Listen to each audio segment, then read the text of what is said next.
April 15, nung karoon ako ng accident, tapos wala naman akong fracture through x-ray, swerte-swerte lang kasi nga nabangga ako na ano. Kaso, yun nga yung iniinda ko. Simula noon, meron na akong tawag dito na parang frozen shoulder.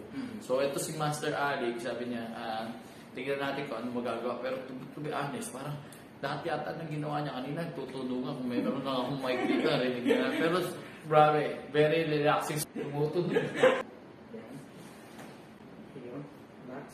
Freezing stage. Ang freezing stage nito, pag igalaw mo siya, medyo masakit. Ibig sabihin may nababaga sa part nito.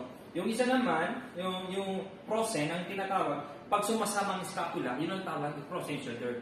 Yung towing stage naman, pag ginaganyan mo, hindi na siya masyadong masakit. Pero mag-heal to, mga 3 years to 1 year.